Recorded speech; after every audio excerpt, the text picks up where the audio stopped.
The scream didn't sound human. It ripped through Sunday afternoon like something dying.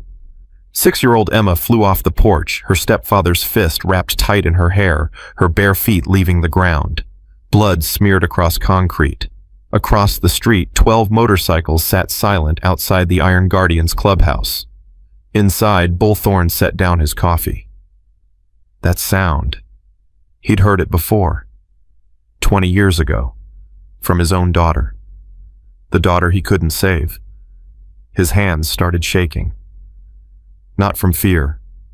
From recognition. Subscribe to my channel and follow Emma's story to the end. Comment your city below. I want to see how far this story travels. The first thing Bull heard was silence. Not the peaceful kind. The kind that comes right before something breaks. The clubhouse had been loud all morning. Wrench arguing about carburetor specs. Tank laughing at his own jokes. Doc complaining about the coffee being too weak. Preacher reading scripture in the corner muttering about sinners and salvation. Then the scream cut through everything. Bull's coffee cup froze halfway to his mouth. Tank stopped mid-laugh. Wrench dropped his wrench. Even Preacher looked up from his Bible. "What the hell was that?" Tank said. Bull was already moving. His boots hit the wooden floor hard. His hand found the door before anyone else could react. He threw it open and stepped onto the porch. What he saw stopped his heart. Across the street, a man was dragging a child by her hair. A little girl, 6, maybe 7 years old. Her feet weren't touching the ground. Her small hands clawed at the fist tangled in her blonde hair. Her mouth was open, but no sound came out anymore, like she'd screamed herself empty. The man yanked harder. The girl's head snapped back. Bull's vision went red. "Tank," he said quietly. "Get everyone outside, now." Tank didn't ask questions. He never did. He turned and bellowed into the clubhouse. "Church outside, move!" Boots thundered across wood, leather creaked, chains jingled. Within seconds, 12 men stood on that porch, and every single one of them was staring at the same thing. The man across the street didn't notice. He was too busy dragging the girl toward his front door, cursing under his breath. "Shut up," he snarled at her.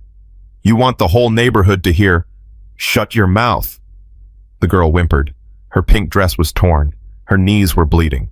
Her tiny fingers kept trying to pry his hand loose, but he was too strong. Bull stepped off the porch. "Boss," Wrench said behind him. "What are we doing?"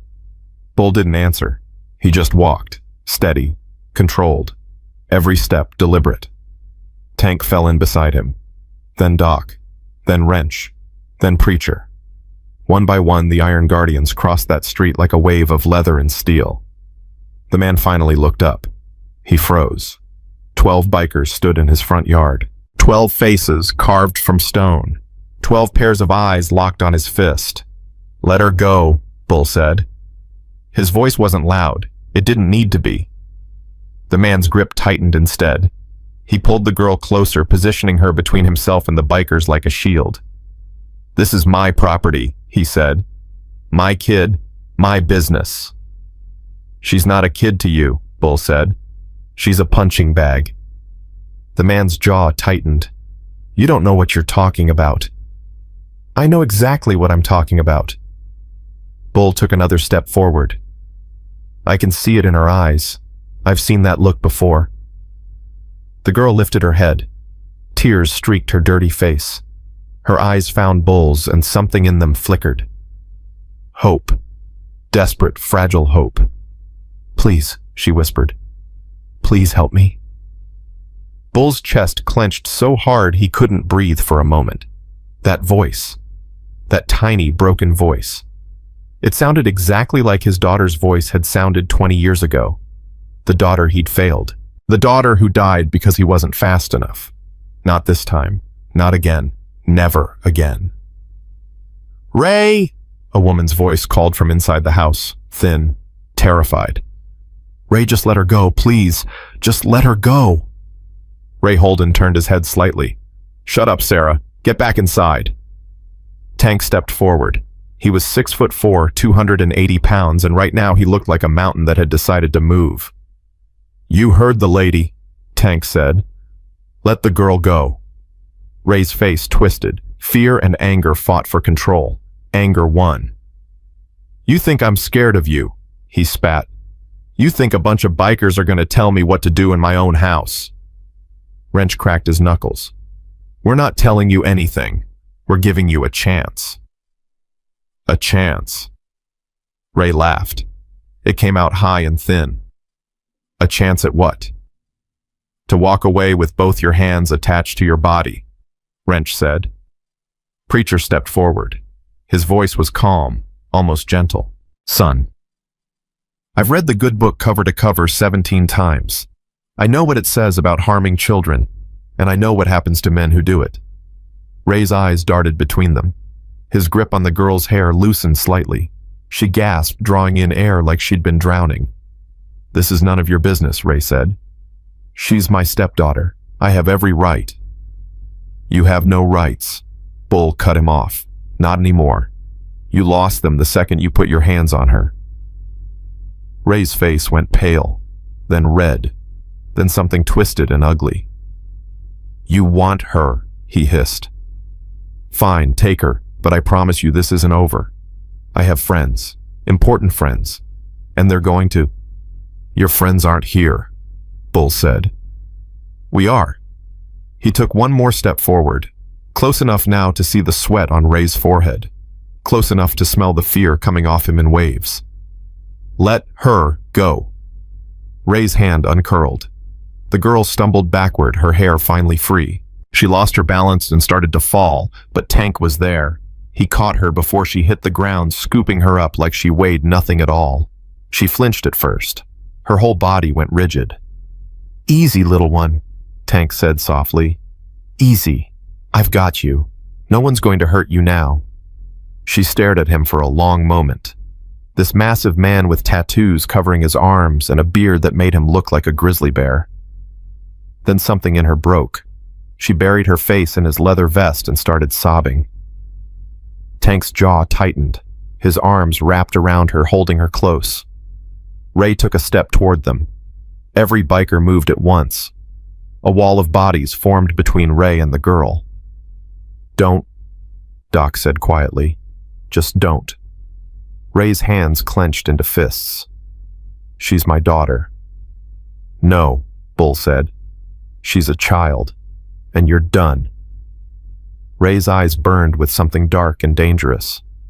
You have no idea who you're messing with. I work for people, important people, people who don't like strangers interfering in their business. Bull didn't blink. Tell them to come find us. The Iron Guardians, Miller Street. We'll be waiting. For a moment, Ray looked like he might try something. His body tensed. His weight shifted forward. Then he saw something in Bull's eyes that made him stop. He backed toward his front door, hands raised slightly. This isn't over, he said again. You'll regret this. All of you. The door slammed behind him. Silence. Tank looked down at the girl in his arms. She was still crying, but quieter now. Her small hands clutched his vest like she was afraid to let go. What do we do? Tank asked. Bull turned toward the clubhouse. We bring her inside. We check her injuries. And then we figure out what the hell is really going on in that house. The clubhouse smelled like coffee and motor oil. Warm light filtered through dusty windows. An old jukebox sat silent in the corner.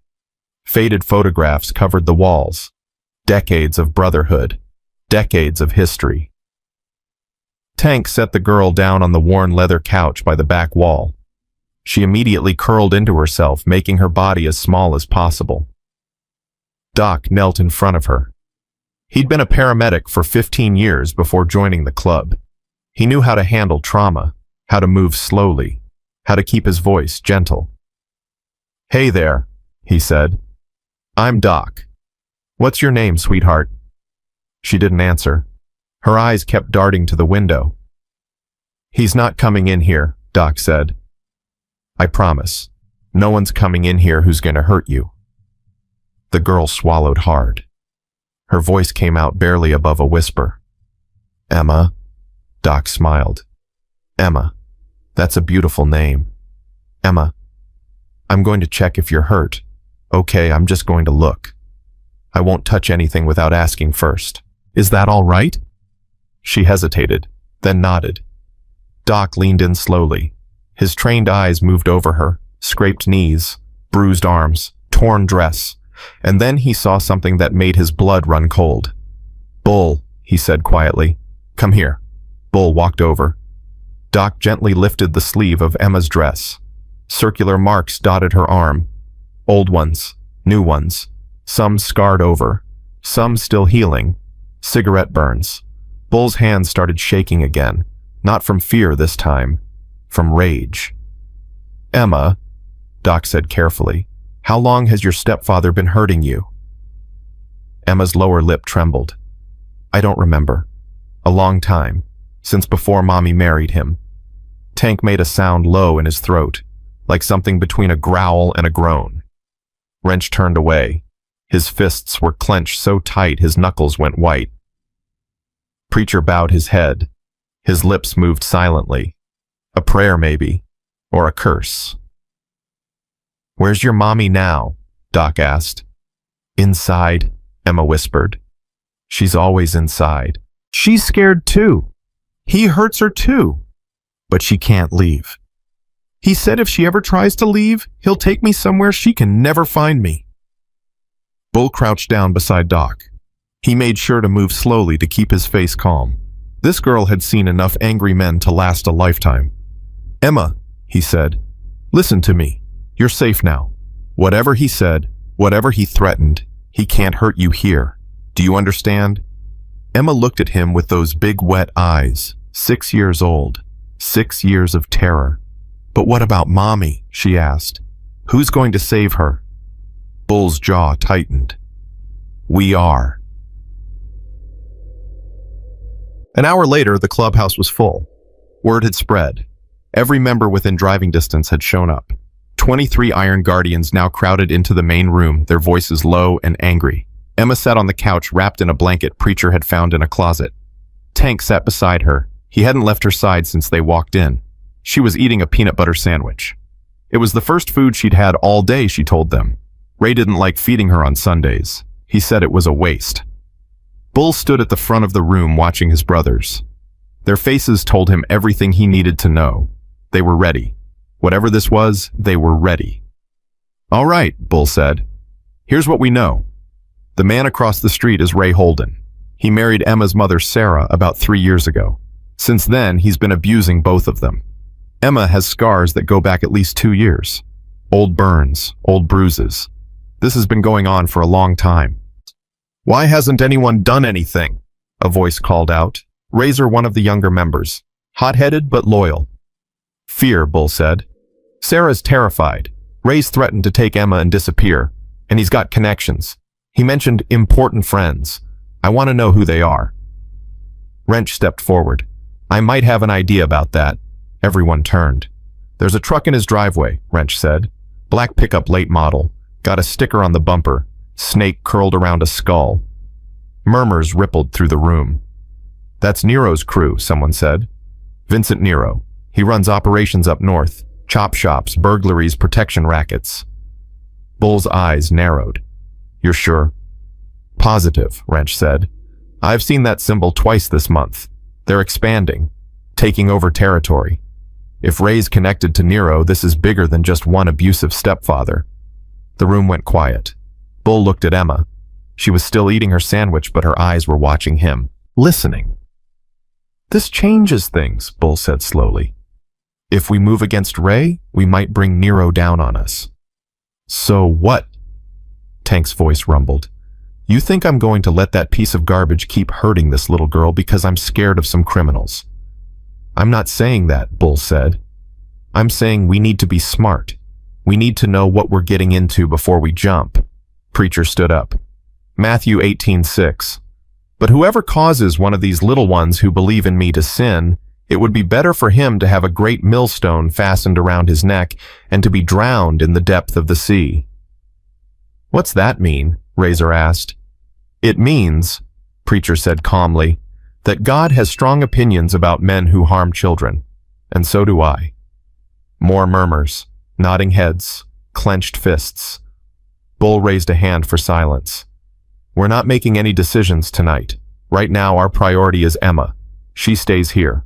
She's safe. Tomorrow I'll make some calls. Figure out what Nero's up to and how deep Ray is in it. What about the mother? Doc asked. Sarah, she's still over there with him. Bull's face darkened. I know, and we're going to get her out, but not tonight. Tonight she needs to believe we're not a threat, that we're not going to make things worse. If we storm over there now, Ray might do something desperate. Tank looked down at Emma. She had finished her sandwich and was leaning against his arm, her eyes half closed. She's falling asleep, Tank said softly. Bull walked over. He crouched down in front of her. Emma, he said gently, you're going to sleep here tonight. You're going to be safe. And I promise you, no matter what happens, we're going to help your mommy too, okay? Emma's eyes fluttered open. She looked at Bull with an expression that nearly broke him. Promise? She whispered. Promise. She closed her eyes. Within seconds, she was asleep. Tank lifted her carefully and carried her toward the back room. Doc followed with more blankets. Bull watched them go. His chest felt tight. Wrench walked up beside him. You okay, boss? Bull didn't answer right away. He was looking at the wall, at a faded photograph hanging between two others, a little girl with blonde hair and bright eyes sitting on a motorcycle grinning at the camera. His daughter, Grace, taken from him 20 years ago, killed by a drunk driver while he was away on a run. He'd never forgiven himself, never would. I'm fine, Bull said finally. Just remembering. Wrench glanced at the photo. He knew the story. Everyone did, but no one ever talked about it. This isn't the same, Wrench said quietly. You can save this one. Bull's jaw tightened. Yeah, I know. He turned away from the photograph. Call the boys in the southern chapter, he said. I want eyes on Nero's operation by tomorrow morning. If Ray is connected, I want to know how deep it goes. On it, Wrench said. Bull walked to the window. Across the street, the Holden house sat dark and quiet, but he could feel Ray in there, pacing, fuming, planning something. Men like Ray didn't just give up. They escalated. They got desperate. They made mistakes. Bull had seen it 100 times. The question was, what would Ray do next? 3 hours later, the answer came. Bull was sitting at the bar nursing a whiskey he hadn't actually touched when the front door burst open. Everyone jumped. Hands went to weapons. But it wasn't Ray. It was Sarah. Emma's mother stood in the doorway breathing hard. Her face was bruised, fresh bruises. Her lip was split. Blood ran down her chin. Please, she gasped. Please, you have to help me. He's gone crazy. He's going to kill us both. I know he is. Bull was on his feet in an instant. Where's Ray now? At the house, drinking, but he's making calls. To those men, the ones he works for. He's telling them what happened, telling them that bikers took his stepdaughter. He's saying you kidnapped her. Bull's blood went cold. He's lying. I know, Sarah sobbed.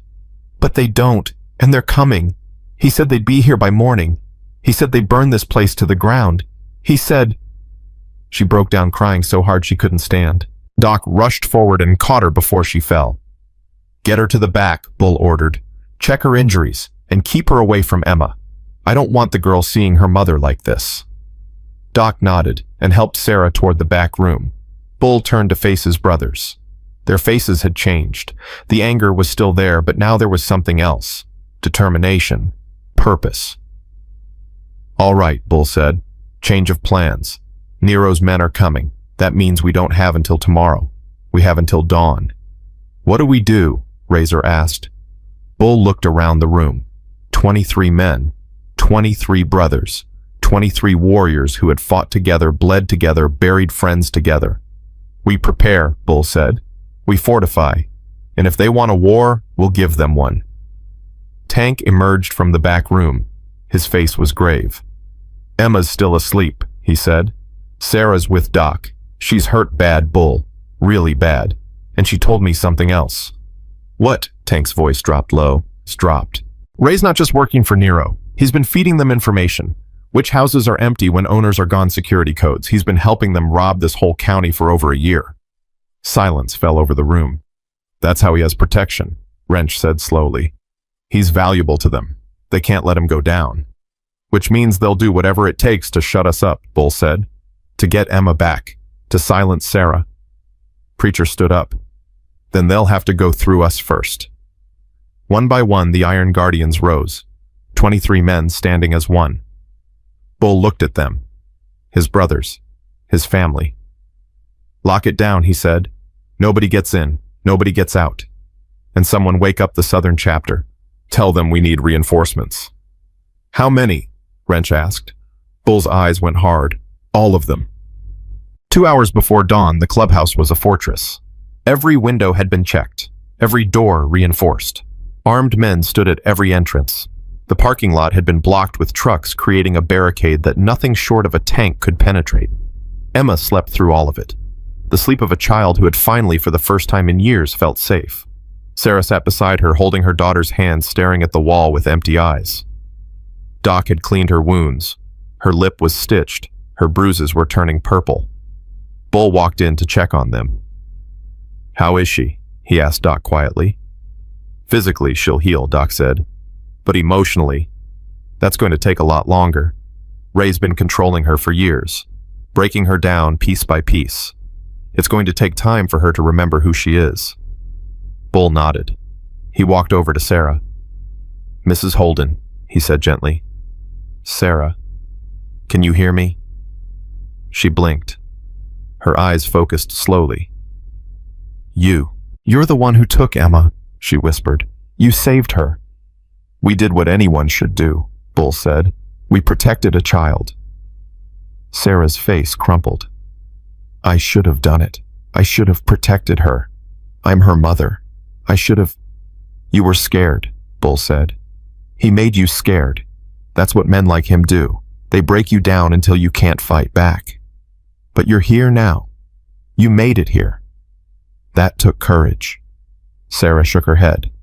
It didn't feel like courage. It felt like running. Sometimes running is the bravest thing you can do. Emma stirred in her sleep. Her small hand tightened around her mother's. Sarah looked down at her daughter. Something shifted in her face. Something hardening. He's not getting her back, Sarah said. I don't care what it takes. I don't care what I have to do.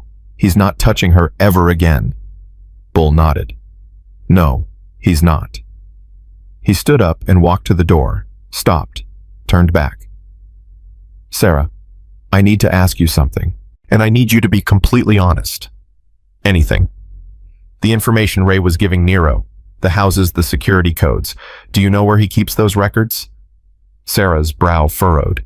Yes, under the floorboards, in the living room, under the television stand. There's a box there. Papers, ledgers, photographs, everything. Bull's pulse quickened. If we could get that evidence, we could take down Nero's entire operation. It would protect you and Emma permanently. But how Ray's still there, and those men are coming? Bull was quiet for a moment. Leave that to us, he said. Tut. Dawn was an hour away when the first headlights appeared on the road. Tank saw them first. He was standing watch on the roof, binoculars pressed to his eyes. Boss, he called down. We've got company. 3 vehicles. Coming fast. Bull climbed the ladder to join him. He took the binoculars and looked. 3 black SUVs moving in formation. Professional. Coordinated. Nero's boys, Bull said. Right on schedule. How do you want to play this? Bull lowered the binoculars. Depends on how they want to play it. If they come in hot, we respond in kind. If they want to talk, we talk. And if they want Emma, Bull's eyes went cold. Then they don't leave. The SUVs pulled up outside the barricade. Doors opened. Men stepped out. 8 of them. Armed. Faces hard. One man walked to the front. Tall, lean, silver-haired. He wore an expensive suit that seemed out of place in the early morning darkness. "That's not one of Nero's grunts," Wrench said from below. "That's Nero himself." Bull climbed down from the roof. He straightened his leather vest, checked his weapon, and walked toward the barricade. "Stay sharp," he said over his shoulder. "But don't shoot unless I give the signal." He stopped at the barricade 20 feet from Vincent Nero. "Mr. Nero," Bull said, "you're a long way from home." Nero smiled. It didn't reach his eyes. "I could say the same about you," he said. "Getting involved in things that don't concern you." "A child getting beaten in the street concerns everyone." "The child belongs to one of my associates. Her mother belongs to him too. You've taken both. I'm here to get them back." Bull shook his head slowly. "That's not going to happen." Nero's smile faded. "You don't understand the situation you're in. I have resources you can't imagine. Connections in places you don't even know exist. I can make your life very difficult." "You can try." Nero studied him for a long moment. Something flickered in his eyes. Calculation. Assessment. "You're Bull Thorne," Nero said. "I've heard of you. Former military, combat medic, lost your daughter years ago. Violent accident." Bull didn't react, but his hand drifted closer to his weapon. "I did my research on the way over," Nero continued. "You've got a soft spot for children. Understandable given your history. But this is business, Mr. Thorne. And in business, emotions get people killed. Is that a threat?" "It's information. Take it however you want." Bull took a step forward, close enough now to see the lines on Nero's face, the coldness in his eyes. "Let me give you some information," Bull said quietly. "That little girl in there has been tortured for 2 years. Burned, beaten, starved. Her mother's been terrorized into silence, and the man who did it works for you, which means, in my book, you're responsible too." Nero's expression didn't change. "I don't control what my associates do in their personal lives, but you protect them when they do it." "That's the same thing." Silence stretched between them. Finally, Nero spoke. "I'm going to give you one chance, Mr. Thorne. Send the woman and child out right now, and we walk away. No consequences, no retaliation, just business as usual. And if I don't," Nero's smile returned, colder this time, "then I burn this place to the ground with everyone inside." Bull held his gaze, and then he laughed. Not a nervous laugh, not a scared laugh. The deep, genuine laugh of a man who has faced death too many times to be intimidated by it. "Mr. Nero," Bull said, "I've got 23 men in this building, all of them combat trained, all of them willing to die for what's right, and more are coming. So before you talk about burning anything, you might want to ask yourself one question." "What's that?" Bull leaned forward, voice dropping to a whisper. "Are 8 men enough to stop us?" Nero's eyes flickered, just for a moment. But Bull saw it. Fear. The first crack in the armor. "This isn't over," Nero said. "No," Bull agreed. "It's not, but it will be. And when it is, you're going to wish you'd never heard of Emma Holden." Nero stared at him for a long moment. Then he turned and walked back to his SUV. His men followed. The doors slammed, the engines roared, and the convoy pulled away into the growing light. Tank appeared at Bull's side. "They'll be back," Tank said. "I know." "With more men?" "I know." "What do we do?" Bull turned and looked back at the clubhouse. Through the window he could see Emma's small form curled up on the couch. 6 years old. Terrified. Beaten. Broken. But still fighting. Still hoping. Still asking for help. And he had promised her. "We get that evidence," Bull said. "Tonight, before Nero can regroup. We hit Ray's house, get the files, and bring down the whole operation. And if Ray's waiting for us..." Bull's jaw tightened. "Then God help him." The sun had barely risen when Bull called the meeting. Every member gathered in the main room, exhaustion carved into their faces. Nobody had slept. Nobody could. The weight of what was coming pressed down on all of them like a physical force. Bull stood at the center, arms crossed, jaw tight. "We don't have time to wait," he said. "Nero pulled back, but he's not done. He's regrouping, bringing more men, more firepower. If we're still sitting here when he comes back, we lose. Razor leaned forward. So what's the play? We hit Ray's house. Tonight. Get the evidence Sarah told us about. The ledgers, the photographs, everything. Once we have that, we can bring in the feds. Nero's operation goes down. Ray goes to prison. Emma and Sarah are protected permanently. Tank shifted his weight. And if Ray's expecting us?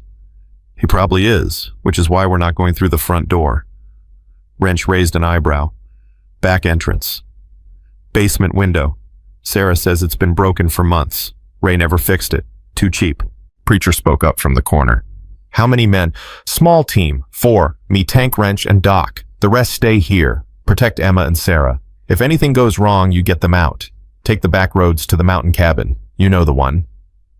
Silence fell over the room. Ghost, who rarely spoke, stepped forward. I should go with you. Bull shook his head. I need you here. You're the best shot we have. If Nero's men show up while we're gone, Emma needs you protecting her. Ghost's jaw tightened, but he nodded. When do we move? Tank asked. Midnight. Ray drinks himself unconscious every night around 11. Sarah confirmed it. By midnight, he'll be passed out on the couch. We go in, get the evidence, get out, 15 minutes, no more. And if he wakes up, Bull's eyes went cold. Then we handle it. The room was quiet for a long moment. Finally, Razor broke the silence. What about the girl? Does she know what's happening?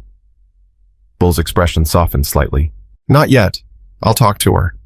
He turned and walked toward the back room where Emma was staying. She was awake, sitting cross-legged on the bed, her small hands folded in her lap, watching the door like she'd been waiting for him. Hey, sweetheart, Bull said, crouching down to her level. How are you feeling? Emma's eyes searched his face. You're going to do something dangerous, I can tell. Bull blinked. 6 years old, and she could read people better than most adults. What makes you say that? Because you look the same way Mommy looks when she knows Daddy's going to hurt her. Scared, but trying to be brave. Bull's chest tightened. He reached out and gently took her hand. You're right, he admitted. I am scared, but not because I'm worried about myself. I'm scared because I made you a promise and I don't want to break it. What promise? That I'd protect you, that I'd make sure your stepfather never hurts you again. Emma's lower lip trembled. He always finds a way. He always does. Even when Mommy tries to hide me, he finds me. He says I belong to him. He says nobody can take me away. Bull leaned closer. Emma, listen to me. Men like Ray, they say things like that because it makes them feel powerful. But the truth is, they're weak, they're scared. And when someone finally stands up to them, they crumble. You think so? I know so. I've seen it 100 times. Emma was quiet for a moment. Then she asked, Did you ever have a little girl? Bull's breath caught. He hadn't expected that question. Not from her. Not now. Yes, he said quietly. I did. A long time ago. What happened to her? Bull swallowed hard. The memories crashed over him like a wave. Grace's laugh, Grace's smile, Grace's small hand in his. And then the phone call, the hospital, the tiny casket. She died, he said. There was an accident. I wasn't there to protect her. Emma's eyes filled with tears, not for herself this time, for him. I'm sorry, she whispered. Bull forced a smile. It was a long time ago, but you know what, meeting you, it reminded me why I started the Iron Guardians, why I built this family. We protect people, Emma, people who can't protect themselves. That's what we do. That's who we are. Emma reached up and touched his face. Her small fingers traced the scar on his cheek. You're not going to die, are you? She asked. You're going to come back. Bull's throat tightened. He took her hand and pressed it to his chest over his heart. You feel that?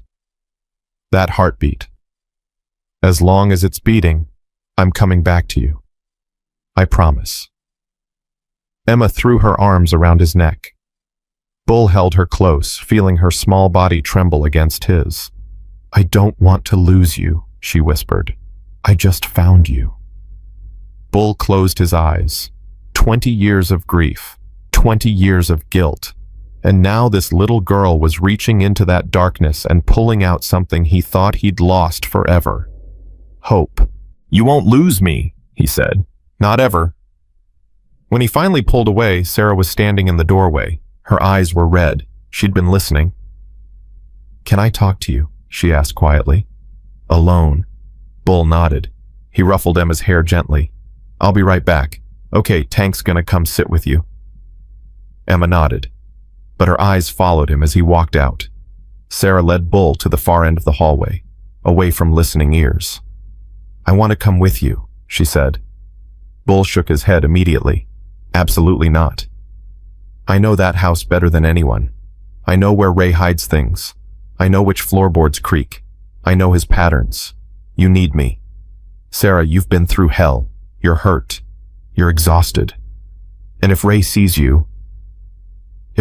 me, he'll hesitate. He always does. Just for a second. Because part of him still thinks he owns me. That second could save your life." Bull studied her face. The bruises. The split lip.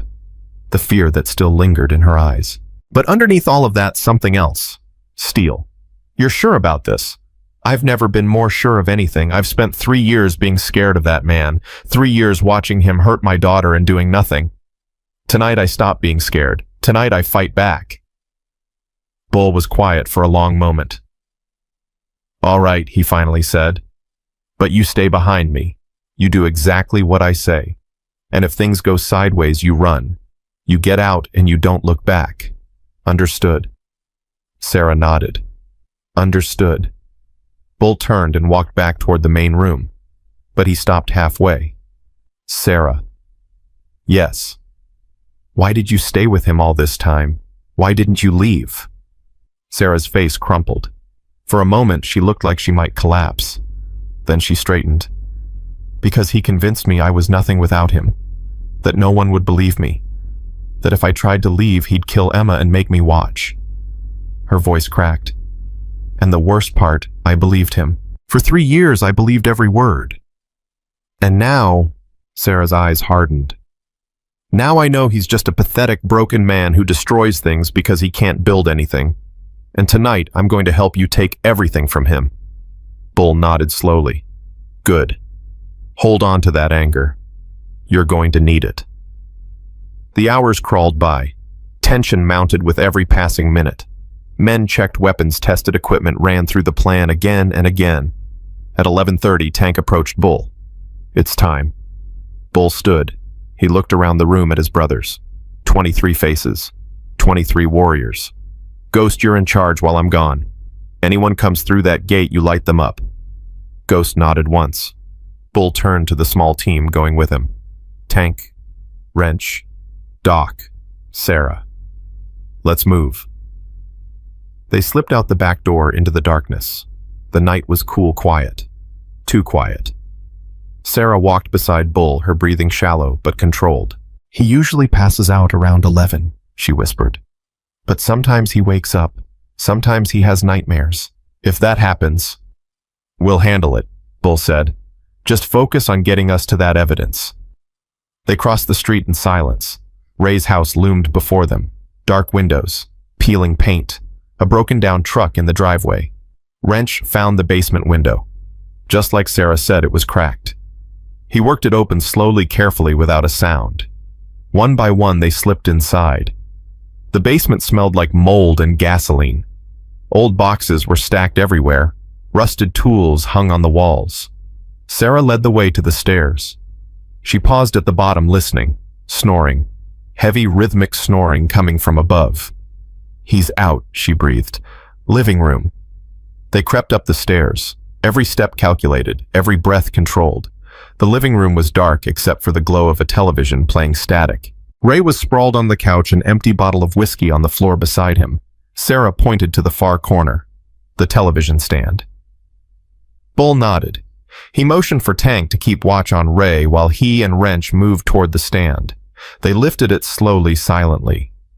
Beneath it, a loose floorboard, just like Sarah said. Wrench pried it up.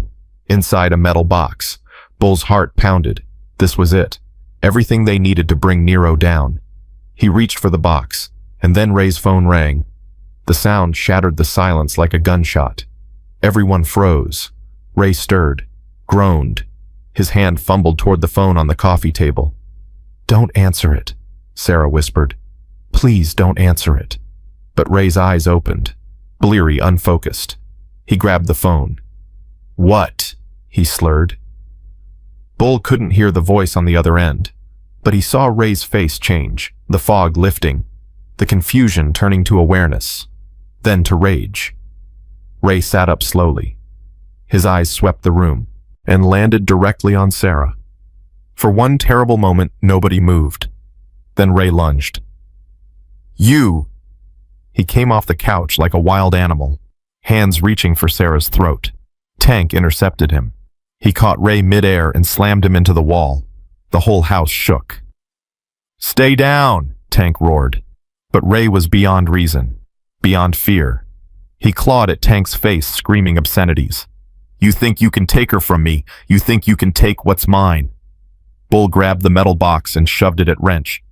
"Go, get to the clubhouse now." Wrench hesitated. "Boss, go."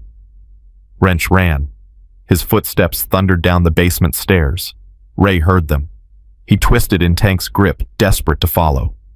"The evidence. He's taking my evidence. Stop him." Tank slammed him into the wall again, harder this time. Ray's head bounced off the plaster. "I said stay down." But Ray wasn't done. He reached behind his back and pulled something from his waistband. A knife. "Tank!" Sarah screamed. Tank saw it too late. The blade sliced across his forearm. Blood sprayed. He stumbled backward, clutching the wound. Ray scrambled to his feet, knife in hand, eyes wild. "You're all dead," he hissed. "Every single one of you. Nero's going to burn your clubhouse to the ground, and I'm going to watch." Bull stepped between Ray and Sarah. "Put the knife down, Ray. Or what, you'll kill me. Go ahead, try it. But know this, if I die, that little girl suffers. Nero will make sure of it. He has people everywhere. Police, judges, social workers. Emma will disappear into the system, and no one will ever find her." Bull's blood ran cold. "You're bluffing." "Am I?" Ray laughed. It was an ugly sound. "You think I'm just some drunk who beats his wife? I'm connected. Protected. And that evidence your friend just stole, it's useless without the encryption key, which is right here." He tapped his forehead. "Kill me and Nero's operation stays hidden forever. Emma stays in danger forever. Is that what you want?" Bull's mind raced. Every instinct screamed at him to end this man, to put him down like the animal he was. But if Ray was telling the truth... "Bull," Sarah whispered. "He's lying. He has to be." "I'm not lying," Ray said. "And you know it, Sarah. You've seen the precautions I take, the passwords, the coded files. Without me, that box is just a bunch of meaningless papers." Tank groaned, pressing his hand against his bleeding arm. "Boss, we need to move. Someone might have heard." Bull made a decision. "We're taking him with us." Ray's smile faltered. "What?" "You heard me. You're coming back to the clubhouse, and you're going to decrypt those files. Every single one of them. And if I refuse..." Bull stepped closer. Close enough that Ray could see the darkness in his eyes. "Then I'll let Tank ask you. And trust me, you don't want that." Tank straightened, blood dripping from his arm, rage burning in his face. Ray's bravado cracked, just slightly, but enough. "Fine," he spat, "but this changes nothing. Nero will come for you, and when he does..." "Move!" Bull grabbed Ray's arm and shoved him toward the basement stairs. "Doc, patch up Tank. Sarah, stay close to me." They descended into the darkness. Ray in front, Bull right behind him, knife point pressed into his spine. "One wrong move," Bull whispered in his ear, "and I sever your spinal cord. You'll spend the rest of your life in a wheelchair. Understand?" Ray nodded. His whole body was trembling now. Good. Let him be afraid. Let him feel what Emma felt every single day. They emerged from the basement into the night air. The clubhouse was 50 yards away, lights blazing, men watching. Halfway across the street, Ray made his move. He spun faster than Bull expected and knocked the knife away. Then he ran, not toward the clubhouse, not toward his house, but toward the road, toward the darkness. "Stop him!" Bull roared. Tank lunged, but his injured arms slowed him. Ray dodged. Doc tried to intercept, but Ray shouldered past him. He was going to make it. He was going to disappear into the night and bring Nero's full force down on them. Then a shot rang out. Ray collapsed mid-stride, clutching his leg. Blood pooled beneath him. Everyone froze. On the clubhouse porch, Ghost lowered his rifle. "You said stop him," Ghost called out. "I stopped him." Bull let out a breath he didn't know he'd been holding. "Get him inside," he ordered. "And somebody find something to stop that bleeding. We need him alive." They dragged Ray across the street, his screams echoing through the empty neighborhood. Inside the clubhouse, they threw him onto a chair and tied his hands behind his back. Doc went to work on the gunshot wound while Ray cursed and spat. "You're dead," Ray kept saying. "All of you. Dead. Dead. Dead." Bull ignored him. He walked to where Wrench was standing with the metal box. "Open it." Wrench pried off the lid. Inside stacks of papers, ledgers, photographs, USB drives. Bull pulled out a photograph, stared at it. His stomach turned. It showed Nero shaking hands with a man in a police uniform. A captain's uniform. The county sheriff's department. "He wasn't lying," Bull said quietly. "Nero has people inside law enforcement." "Which means we can't go to the local cops," Wrench said. "No, we go higher. FBI, state police, someone outside Nero's reach." Ray laughed through his pain. "Good luck with that. Nero has friends everywhere. You think the feds aren't compromised too?" Bull turned to face him. "Maybe, maybe not. But here's what I know for sure: by this time tomorrow, every news station in the country is going to have copies of these documents. Every newspaper, every website. You can buy politicians, you can buy cops, but you can't buy everyone." Ray's face went pale. "You wouldn't." "Watch me." Bull turned to Wrench. "Start making copies. Send them to every journalist we know, every contact, everyone." "On it," Ray thrashed against his bonds. "You're making a mistake. Nero will destroy you. Let him try." Bull walked away. Behind him, Ray's screams faded into desperate sobs. In the back room, Emma was awake. Sarah sat beside her, holding her close. "Is it over?" Emma asked when Bull appeared. Bull knelt in front of her. His body ached. His hands were still shaking with adrenaline. But when he looked into her eyes, everything else faded. "Not yet," he said honestly. "But soon. I promise. Very soon." Emma reached out and touched the scar on his cheek again. "You came back," she whispered. "You promised you would, and you did." Bull's throat tightened. "I told you, as long as my heart is beating, I'm coming back to you." Emma smiled. For the first time since he'd met her, she actually smiled. And in that moment, Bull knew whatever came next, whatever Nero threw at them, it was worth it. This little girl was worth it. The smile on Emma's face lasted exactly 14 minutes. That's how long it took for the first call to come in. Wrench's phone buzzed on the table, loud in the sudden silence. He answered it, listened for 3 seconds, and his face went white. "Boss," he said, "we have a problem." Bull was already moving. "What kind of problem?" "The southern chapter. They were on their way here, 15 riders. Nero's men hit them on Route 9. Bull's stomach dropped. "How bad?" Wrench swallowed hard. "Bad. 3 down. The rest scattered. They're not coming." The room went silent. 3 brothers. Dead. Just like that. Tank slammed his fist into the wall. "Those bastards." "Who were they?" Preacher asked quietly. His voice was steady, but his hands were shaking. Wrench closed his eyes. Diesel, Monk, and Tiny. Someone in the back of the room made a sound like they'd been punched.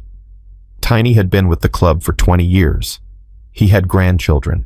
He was supposed to retire next spring. Bull forced himself to breathe. Grief later. Action now. "Where are the survivors?" "Holed up at a gas station about 30 miles out. They're hurt. Scared. waiting for orders. Tell them to stay put. Don't move until I say. Wrench nodded and started typing. Ghost stepped forward. Nero's sending a message. This is just the beginning. I know. Bull turned to face the room. Listen up. Everything just changed. Nero's not negotiating anymore. He's going to war. That means we need to move faster than planned. The journalists, Razor asked. Already sent. 6 different outlets have copies of everything. But it'll take time for them to verify to publish. We need to survive until then. Ray laughed from his chair in the corner. Blood had soaked through the bandage on his leg, but he didn't seem to care. His eyes were bright with something that looked almost like joy. You're all going to die, he said. Every single one of you. One of. Nero doesn't leave witnesses. Bull walked over to him. Slowly, deliberately. 3 of my brothers are dead because of you. 3, Ray grinned. That's just the appetizer. Wait until Nero brings the main course. Bull's hand shot out and grabbed Ray by the throat. He squeezed, hard. Give me one reason not to end you right now. Ray gasped, clawing at Bull's wrist. Because you need me. The encryption. Remember, Wrench cracked it an hour ago. We don't need you anymore. The color drained from Ray's face. You're bluffing. Am I? Bull leaned closer. Your password was Emma's birthday backwards. Real creative Ray. Ray's confidence shattered.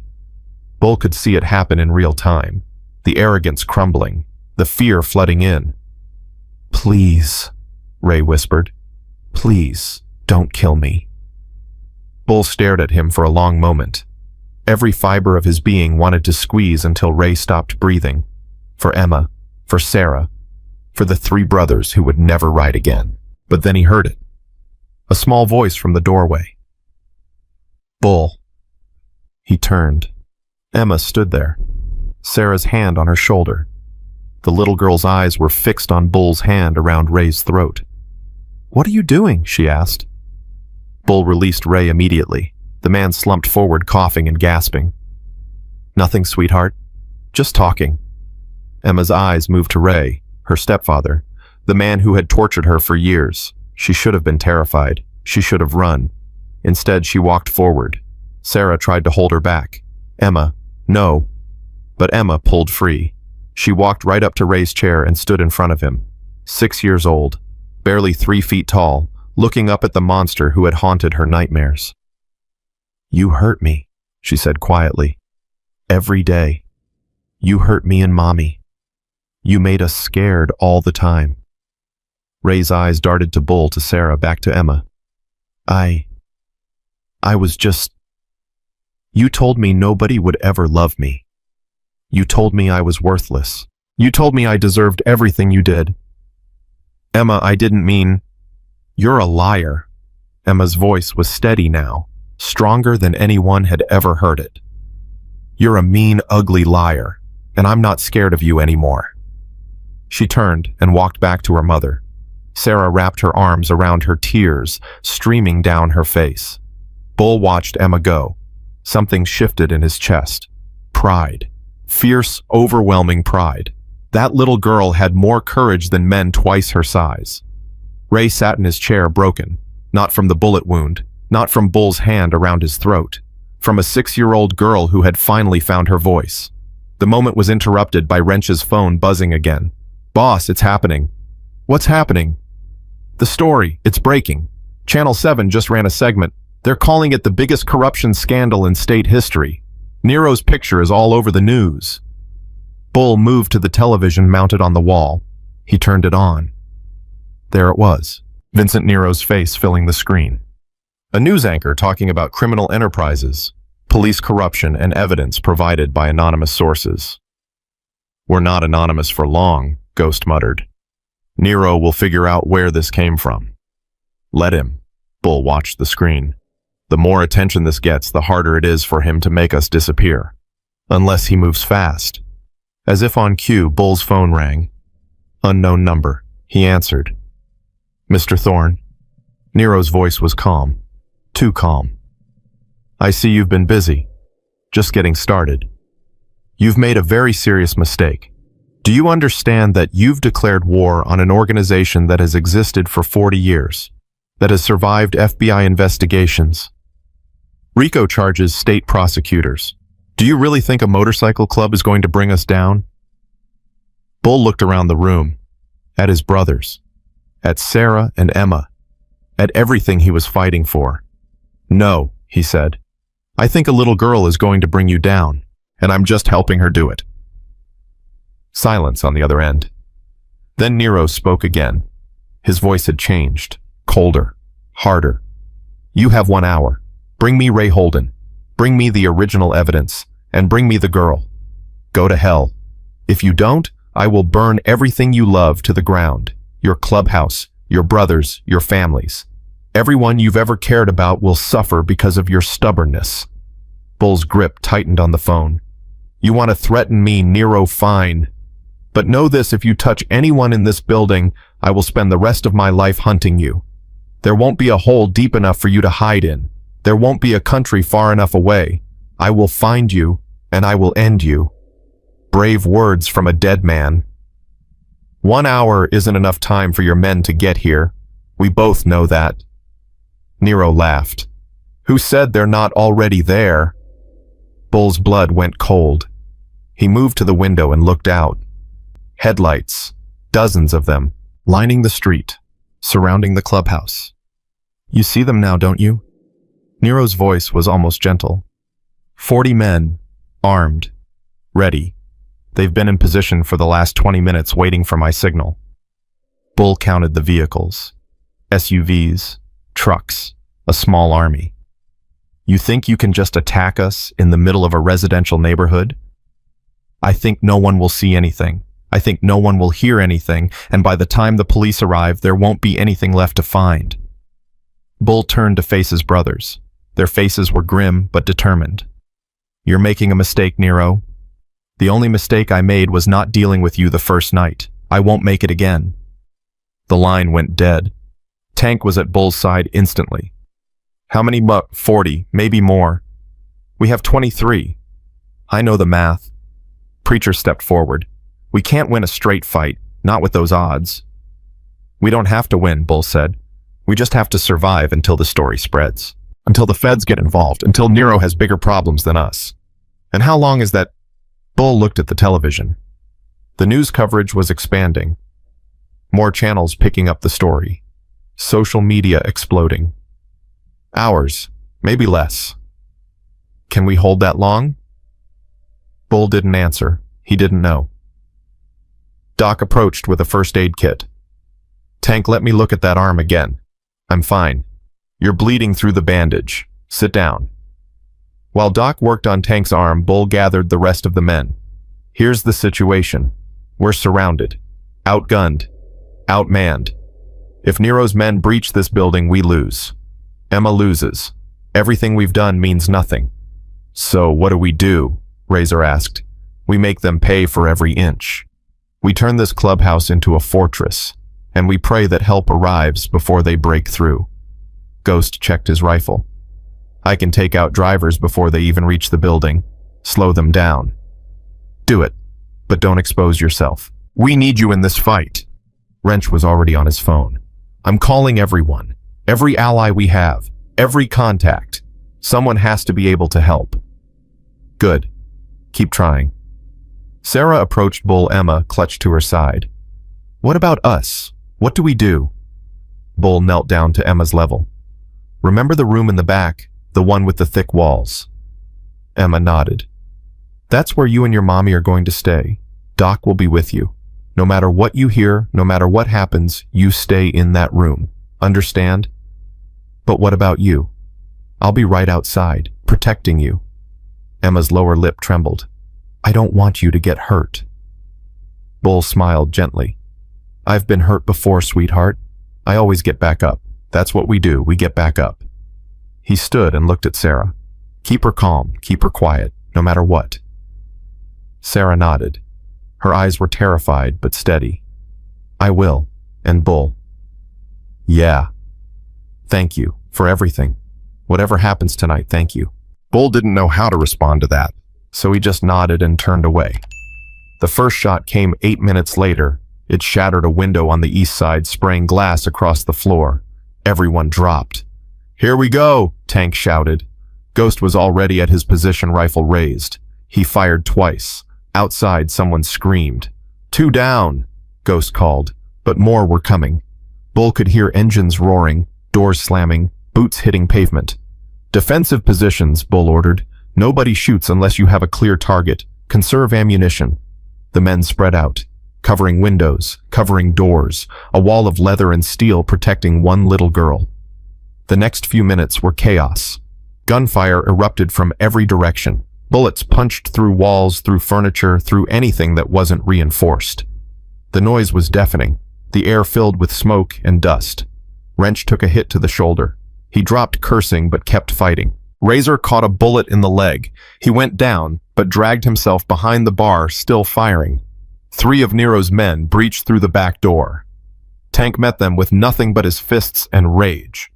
He put all 3 down before the 4th one got him in the side. He stumbled, fell to one knee, and kept swinging. "Tank!" Bull screamed. He ran toward his friend, firing as he went. 2 more attackers dropped. Bull reached Tank and pulled him behind cover. "How bad?" Tank looked down at the wound in his side.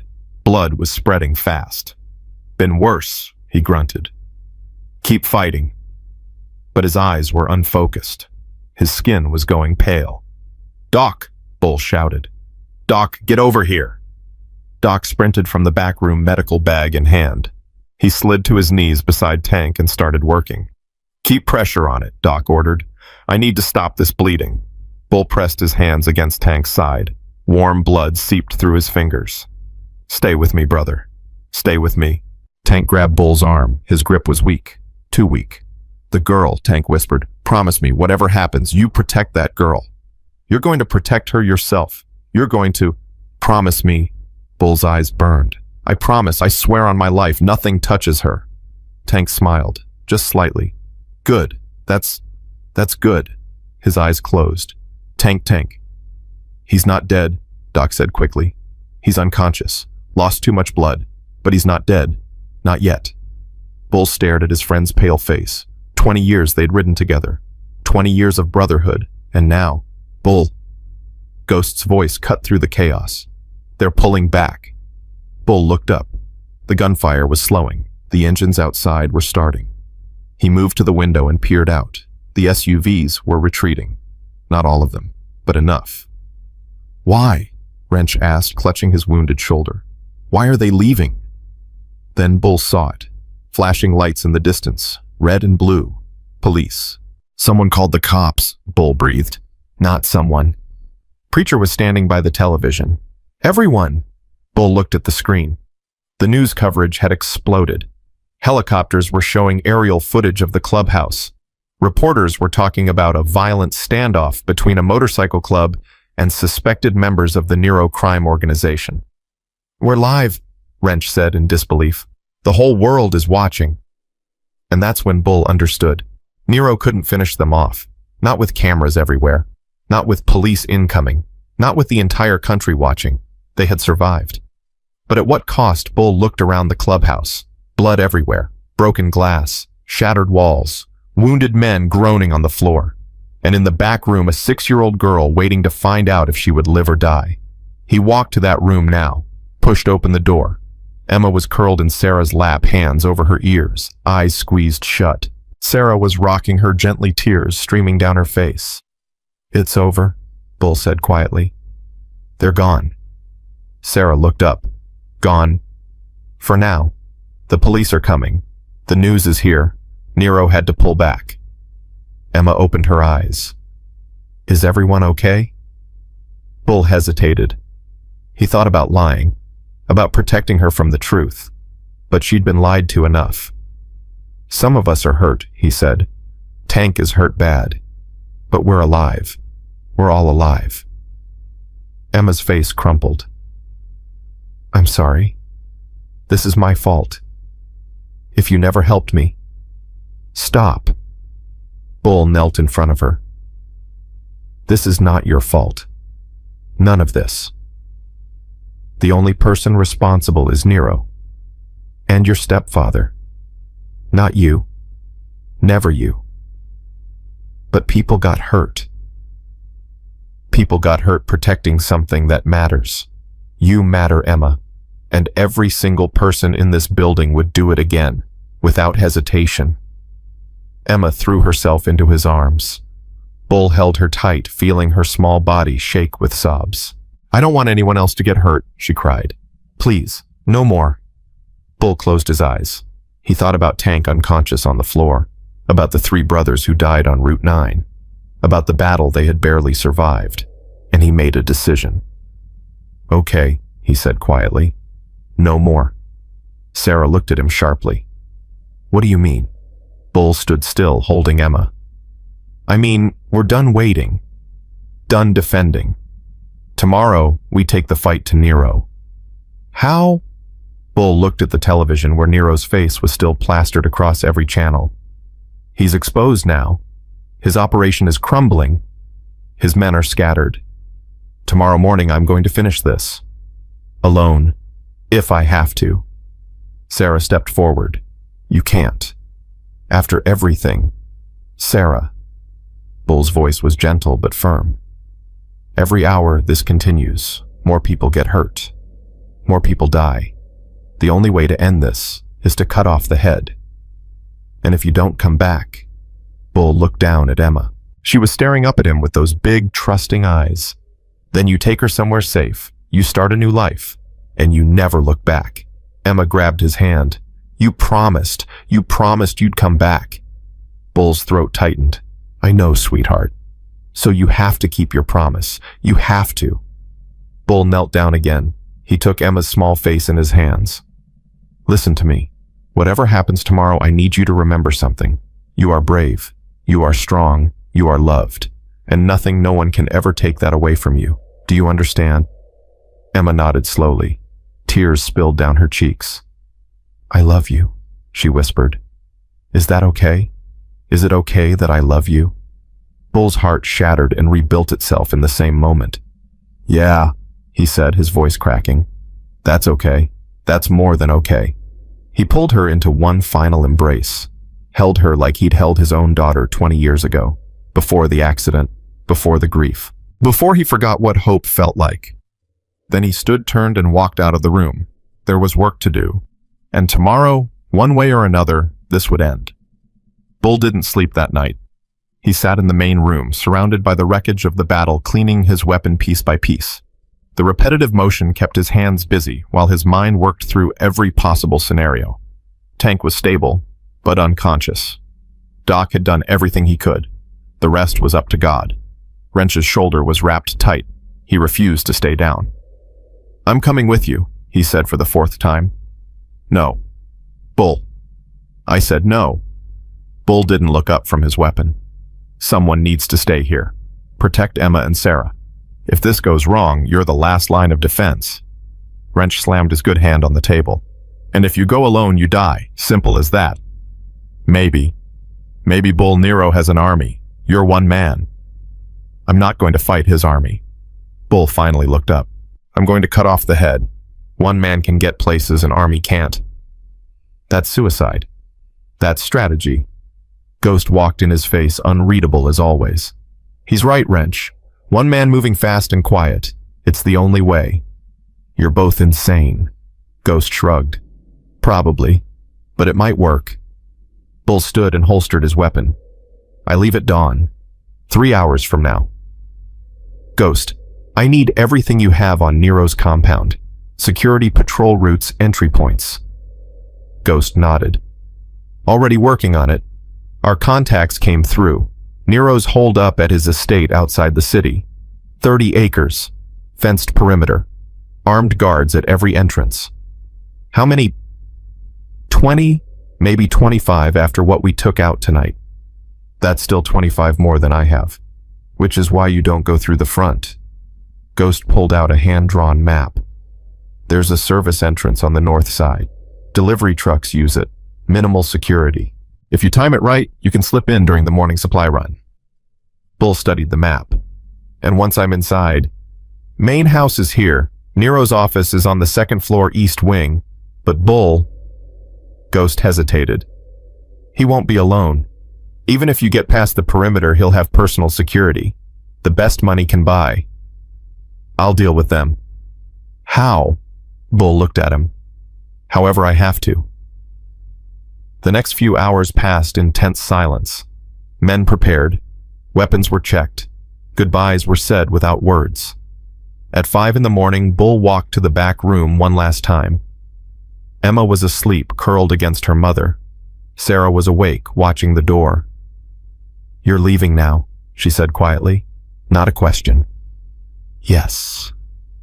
Sarah carefully extracted herself from Emma without waking her. She walked to Bull and stood in front of him. You saved my daughter. You saved me. I don't know how to thank you for that. You don't have to thank me. I know, but I want you to know something. Aisha, she reached up and touched his face. Whatever happens today, you've already won. Emma smiles now. She laughs. She's not afraid to speak. That's because of you. Bull's jaw tightened. I should have found her sooner. Should have been there before. Stop! Sarah's voice was firm. You can't save everyone. You can't undo the past, but you can protect the future. That's what you're doing. And that's enough. Bull looked past her at Emma's sleeping form. So small, so fragile, so brave. If I don't come back, you will. But if I don't, there's a cabin in the mountains. Preacher knows where. Take Emma there. Stay until things settle. There's money hidden in the floor safe. Enough to start over. Sarah nodded slowly. I understand. And Sarah, tell her I kept my promise, even if it doesn't look like it. Tell her I kept fighting until the end. Sarah's eyes filled with tears. Tell her yourself, when you come back. Bull wanted to believe that. Wanted to believe he'd see Emma smile again, hear her laugh, watch her grow up safe and happy. But he'd been in enough fights to know the odds. Take care of her, he said. Then he turned and walked away. Outside, Wrench was waiting with a motorcycle. Not Bull's usual ride. Something smaller, faster, quieter. Modified the exhaust, Wrench said.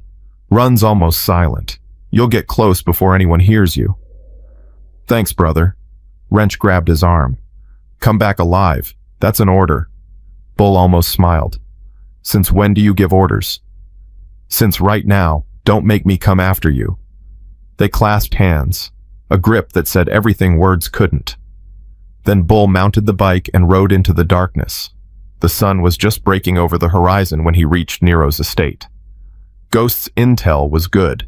The North Service entrance was exactly where he said it would be. Bull ditched the motorcycle half a mile out and approached on foot. The delivery truck arrived at exactly 7:15. Bull watched from the trees as it stopped at the gate. Guards checked the driver's ID, searched the cargo area, then waved it through. When the next truck arrived 8 minutes later, Bull was ready. He waited until the guards were distracted by the driver's paperwork, then slipped under the truck and grabbed the chassis. The vehicle lurched forward, carrying him through the gate. Inside the compound, he dropped from the truck and rolled into the shadows. So far, so good. The main house loomed ahead. 3 stories. Sprawling wings. Armed men patrolling the grounds in regular intervals. Bull timed their movements. Waited. Watched. Then he moved. The first guard never saw him coming. Bull came from behind, one hand over the mouth, the other applying pressure to the carotid. The man went limp in seconds. Bull dragged him into the bushes and kept moving. The second guard was harder. He turned at the wrong moment, caught a glimpse of movement. His hand went to his radio. Bull closed the distance before the man could speak, a quick strike to the throat. The radio clattered to the ground. "Who sent you?" The guard wheezed, clutching his neck. Bull didn't answer. He finished the job and moved on. The east wing entrance was locked. Electronic keypad. Bull pulled out a device. Wrench had given him, a scrambler that could crack most commercial security systems in under 30 seconds. It took 22. The door clicked open. Inside the house was quiet. Too quiet. Bull's instincts screamed that something was wrong. He moved through the hallways, weapon raised, checking every corner. The security seemed thin, lighter than Ghost had predicted. Either Nero had gotten sloppy or this was a trap. Bull pushed forward anyway. The stairs to the second floor were unguarded. That confirmed it. Nobody leaves stairs unguarded unless they want someone to come up. Bull climbed slowly, every sense on high alert. The east wing corridor stretched before him. At the end, a set of double doors. Nero's office. Bull approached. His hand reached for the door handle. "I wouldn't do that if I were you." The voice came from behind. Bull spun, weapon raised. A man stood 10 feet away. Tall, broad, military bearing. His gun was already aimed at Bull's chest. "You must be Thorne," the man said. "Mr. Nero's been expecting you." "Has he?" "Oh yes. From the moment you left your clubhouse this morning. We've been watching you the entire time." Bull's mind raced. If they knew he was coming, this was definitely a trap. But they hadn't killed him yet. That meant Nero wanted something. "So what now?" Bull asked. "Now you go inside. Mr. Nero would like to have a conversation." "And if I refuse?" The man smiled coldly. "Then I put 3 bullets in your chest and we have the conversation anyway. Your choice." Bull weighed his options. Fighting here meant dying here. Going inside meant facing Nero, but it also meant getting closer to the target. He lowered his weapon. "Smart choice." The man gestured toward the door. "After you." Bull pushed open the double doors and stepped into Vincent Nero's office. The crime lord sat behind an enormous desk, looking exactly like he had on television. Silver hair, expensive suit, cold eyes. But up close, Bull could see something else. Exhaustion. Strain. The last 24 hours had taken their toll. "Mr. Thorne?"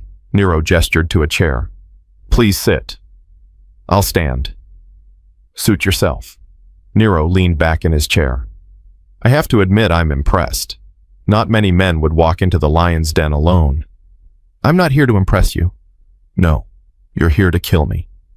Nero said it casually, like he was discussing the weather. "I respect that.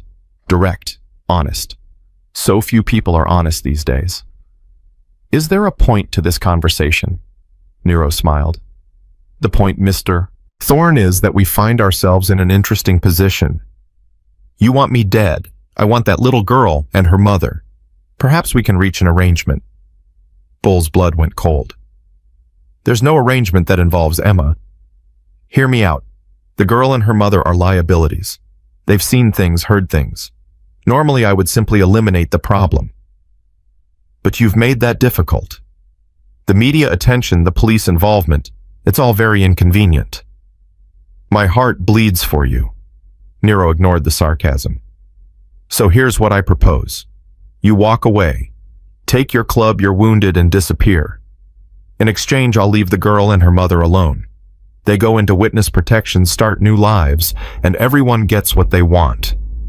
And Ray Holden, Ray has become a liability as well. I'll handle him myself. Consider it a gesture of good faith." Bull studied Nero's face. The man was a snake, but snakes didn't offer deals unless they were desperate. "You're scared," Bull said slowly. "The story's spreading. Your operation is crumbling. Half your men are dead or scattered. You're not making this offer because you're generous. You're making it because you're cornered." Something flickered in Nero's eyes, the first crack in his composure. "I'm offering you a way out, Mr. Thorne. Take it." "No. No. I didn't come here to make deals. I came here to end this." Nero's expression hardened. "Then you came here to die." He made a small gesture. The door behind Bull opened. 3 armed men entered, weapons trained on Bull's back. "You see, Mr. Thorne, I gave you a chance. I was even willing to let the girl live, but you've made that impossible." "Have I?" "The moment you walk out of this office, my men will assault your clubhouse. Everyone inside will die, including that precious little girl you've grown so attached to." Bull's heart stopped. "You're bluffing." "Am I?" Nero picked up his phone. "One call, Mr. Thorne." That's all it takes. My men are already in position. They've been waiting for my signal since dawn. Bull thought about Emma, about Sarah, about his brothers wounded and exhausted standing guard at the clubhouse. If Nero was telling the truth. "What do you want?" Bull asked quietly. "I want you to beg. I want you to get on your knees and beg for their lives. And then maybe I'll consider letting them live." Bull looked at the 3 guns aimed at his back, at Nero's smug face, at the phone in his hand. He thought about all the times he'd been outmaneuvered, outgunned, outnumbered. And he thought about what Preacher always said before every battle. When you've got nothing left, that's when God shows up. Bull took a deep breath, and then he moved. It happened in seconds. Bull dropped to the floor as the guards fired. The bullets went over his head. He rolled, came up shooting, and took out 2 of them before they could adjust their aim. The 3rd guard tackled him. They crashed into Nero's desk, scattering papers everywhere. Bull lost his weapon. The guard's hands found his throat. Bull drove his thumb into the man's eye. The guard screamed and released him. Bull grabbed a letter opener from the desk and drove it into the man's neck. Nero was running for the door. Bull caught him before he reached it. He slammed Nero against the wall, pinning him there. "The phone," Bull growled. "Give it to me." Nero's hand was shaking, but he was smiling. "Too late," he whispered. "I already made the call, before you even entered the building. Your friends are already dead." Bull's world collapsed. No. No, it couldn't be true. Emma, Sarah, Tank, all of them. "You're lying." "Check for yourself." Nero nodded toward the phone on the desk. "Call your clubhouse. See if anyone answers." Bull hesitated. If this was a trick. But he had to know. He dragged Nero to the desk and grabbed the phone. Dialed the clubhouse number. Waited. 1 ring. 2 rings. 3 rings. Nothing. 4 rings. 5 rings. Silence. Bull's hands started shaking. "I told you," Nero said. "It's over. You lost." Bull stared at the phone, at the silence that seemed to confirm his worst fears. And then on the 7th ring, someone answered. "Bull." Wrench's voice breathless but alive. "Bull, is that you?" Relief crashed over him like a wave. "Wrench, are you okay? Is everyone okay?" "We're fine." They came, but Ghost saw them coming. "We were ready. Took out 8 of them before they retreated. Everyone's alive. Bull, everyone." Bull closed his eyes. "Thank God. Thank God." Nero's face went pale. "That's impossible. I sent 30 men. "You sent 30 men against Ghost in a fortified position," Bull said quietly. "Bad move." He dropped the phone and turned to face Nero fully. "Here's what's going to happen. You're going to call off your remaining men, all of them. Then you're going to turn yourself into the FBI. You're going to confess everything. Every crime, every murder, every person you've ever hurt." Nero laughed.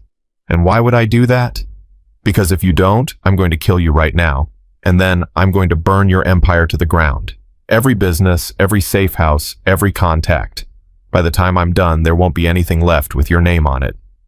"You're bluffing." Bull grabbed Nero by the collar and lifted him off his feet. "Look into my eyes. Tell me I'm bluffing." Nero looked, and whatever he saw there drained the last of his bravado. "Okay," he whispered. "Okay. I'll do it. I'll turn myself in." Smart choice. Bull threw him to the ground and pulled out his phone. He dialed a number he'd memorized from the evidence files. "FBI Field Office. This is Bull Thorne. I'm at Vincent Nero's estate. The man you've been hunting for 20 years is right here ready to confess. You might want to send some agents." He hung up and looked down at Nero, who was still lying on the floor, broken and defeated.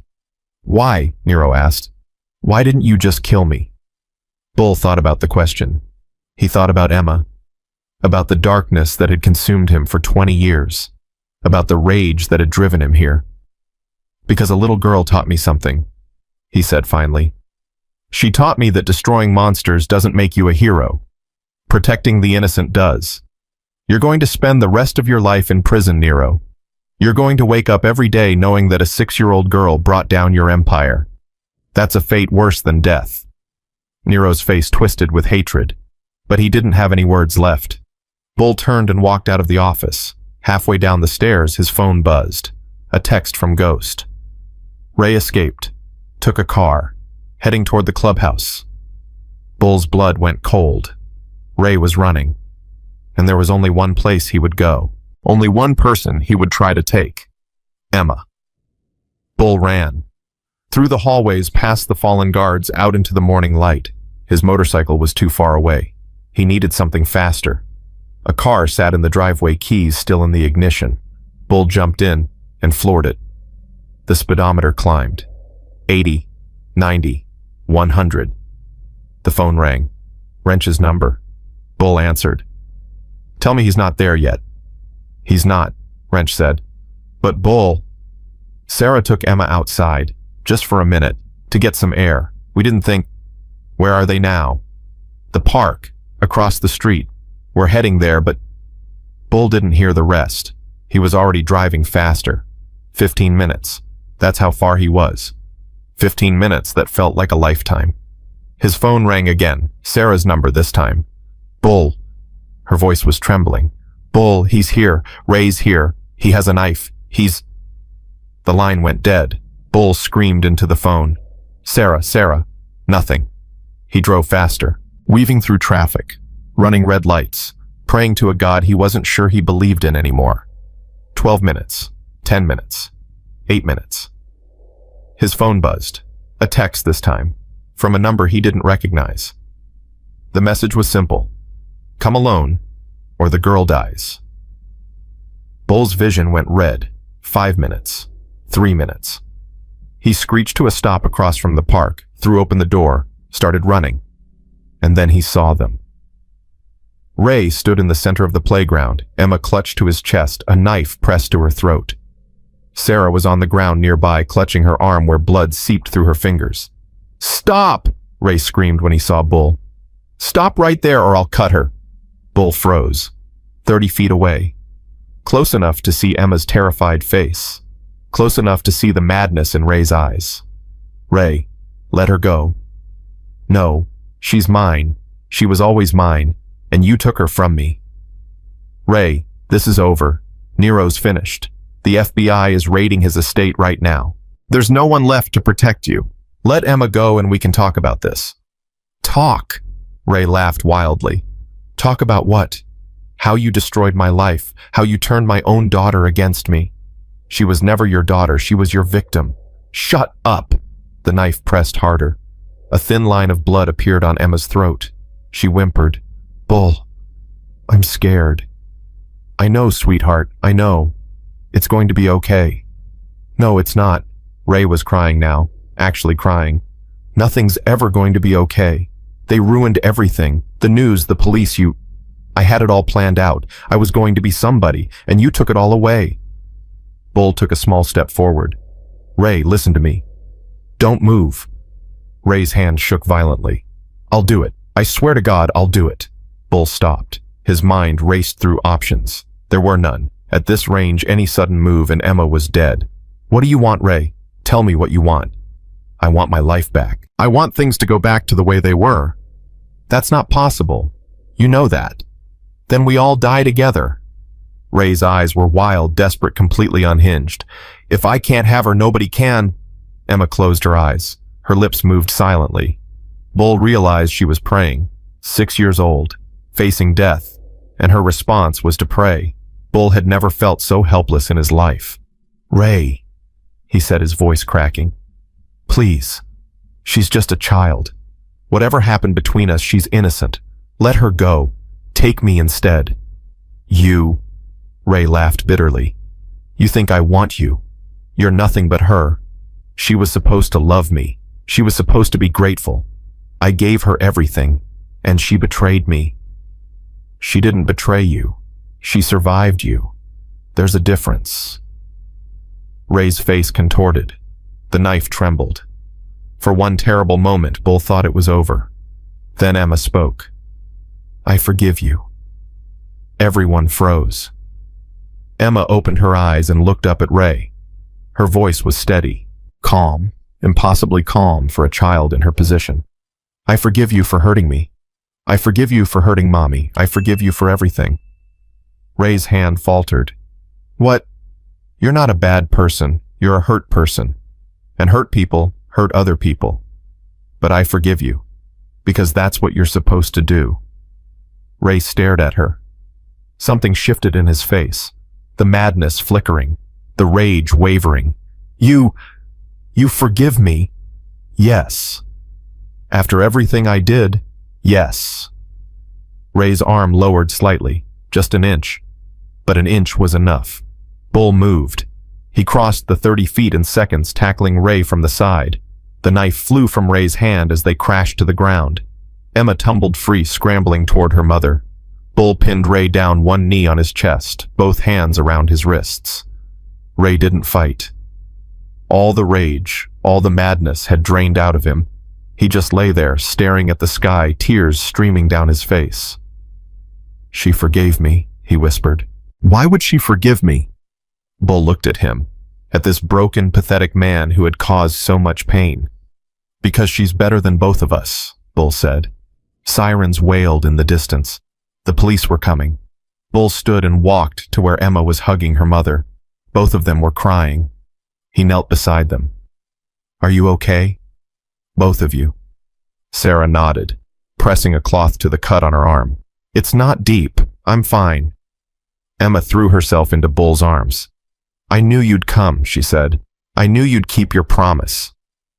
Bull held her tight, tighter than he'd ever held anyone. Always, he said. I'll always come for you. Behind them, police cars screeched to a stop. Officers swarmed the park, securing Ray, calling for ambulances. But Bull didn't notice any of it. He just held Emma and let 20 years of grief finally begin to heal. The ambulance doors closed on Ray Holden, and Bull finally allowed himself to breathe. Police swarmed the park, taking statements, securing the scene. Sarah sat on a bench while a paramedic bandaged her arm. Emma refused to leave Bull's side, her small hand clutched in his like a lifeline. Detective Morrison approached, notepad in hand. Bull had dealt with him before. Good cop. Honest. One of the few in this county who wasn't on Nero's payroll. Hell of a morning, Thorne. You could say that. Morrison looked at Emma, then back at Bull. The FBI just confirmed Nero's in custody. He's singing like a bird. Names, dates, operations. Whole thing's coming down. Bull nodded slowly. The weight of those words settled over him like a warm blanket. It was really over. After everything, it was finally over. What about the men he sent to my clubhouse? Dead or arrested? Your boys put up quite a fight. Morrison almost smiled. Ghost is a hell of a shot. He's had practice. Morrison closed his notepad. Look, I know we've had our differences. I know you don't trust cops, and after what Nero's been doing, I can't blame you. But what you did here, taking down that organization, protecting this little girl, that took guts. Real guts. I didn't do it alone. No, you didn't. Morrison extended his hand. Thank you. From the department. From the whole damn county.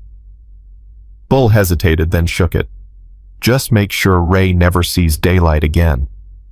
Between the abuse charges, the conspiracy charges, and attempted murder, he'll be lucky to see the sun through a prison window for the next 40 years. Emma tugged on Bull's hand. Is the bad man going away forever? Morrison knelt down to her level. Yes, sweetheart. The bad man is going away forever. He's never going to hurt you again. Emma's eyes filled with tears, but for the first time, they weren't tears of fear. They were tears of relief. Thank you, she whispered. Morrison's tough cop exterior cracked just a little. You're welcome, kid.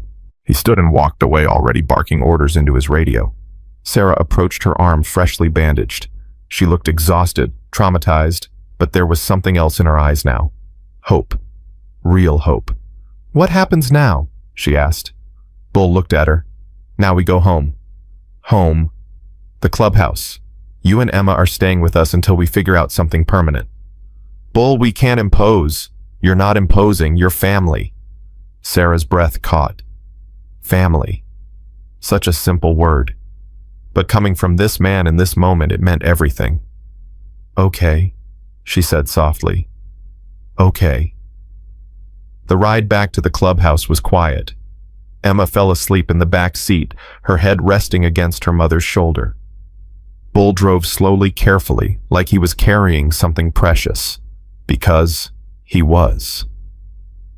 When they pulled up to the clubhouse, Bull's heart clenched. The building was scarred from the battle. Broken windows, bullet holes, scorch marks where someone had tried to set it on fire, but it was still standing. And so were his brothers. Wrench was the first one out the door. His arm was in a sling, but his face broke into a wide grin when he saw Bull. "You crazy son of a—" He caught himself glancing at Emma. "Gun, you actually did it. Nero's finished. Ray's in custody. It's over." Wrench's grin faded into something more serious. "Tank's awake." Bull's heart jumped. "What?" "Woke up about an hour ago. First thing he said was, 'Where's the kid?' Doc says he's going to be okay. Needs rest, needs time, but he's going to make it." Bull closed his eyes. "Thank God. Thank God. I need to see him. He's in the back. Been asking for you." Bull turned to Sarah. "Will you be okay out here?" "Go," she said. "I'll take care of Emma." Bull walked into the clubhouse, past the debris, past the bloodstains, past the evidence of everything they'd survived. Tank was lying on a makeshift bed in the back room. Doc sat beside him monitoring his vitals. When Bull walked in, Tank's face lit up. "There he is, the man who took down Vincent Nero single-handedly." "I had help." "Sure you did." Tank tried to sit up and winced. "Easy, big guy," Doc warned. "I'm fine." Tank waved him off. "Bull, sit down. Tell me everything." Bull pulled up a chair and told him. The infiltration, the confrontation with Nero, the desperate race back when Ray escaped, the standoff in the park. When he got to the part about Emma forgiving Ray, Tank's eyes went wet.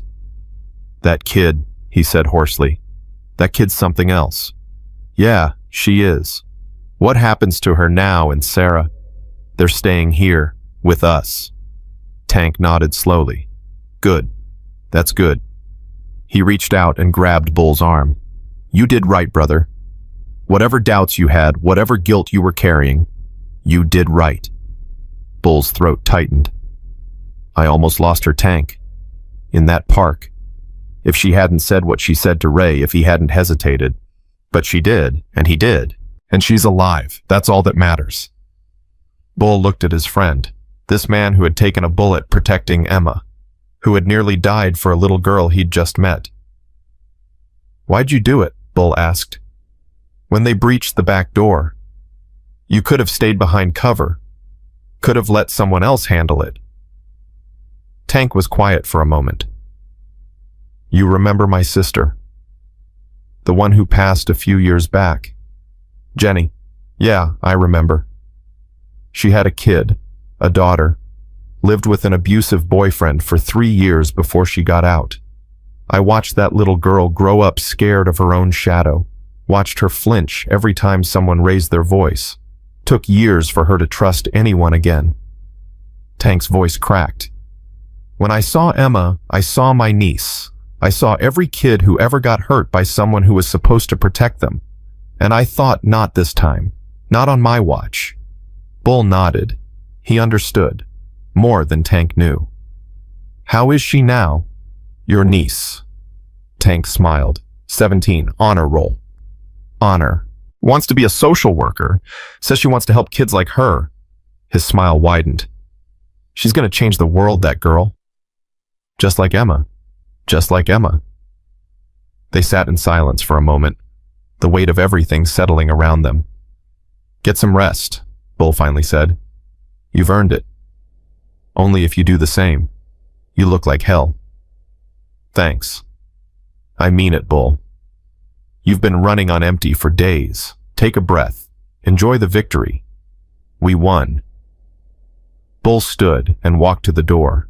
He paused, hand on the frame. "Tank. Yeah, thank you. For everything. For believing in this. For believing in her." Tank's eyes met his. Always, brother. Always. Bull walked back out to the main room. Emma was awake now, sitting on the couch with Sarah. Wrench was showing her card tricks, making coins disappear and reappear behind her ear. For the first time in days, Emma was laughing. Bull stood in the doorway and watched. The sound of her laughter filled something inside him that had been empty for 20 years. Preacher appeared beside him. Beautiful, isn't it? What? Hope. It's a beautiful thing. Bull didn't respond. He just watched Emma smile and felt something crack open in his chest. The next few weeks passed in a blur of activity. The FBI investigation expanded rapidly. Nero's organization crumbled. Dozens of arrests. Millions in assets seized.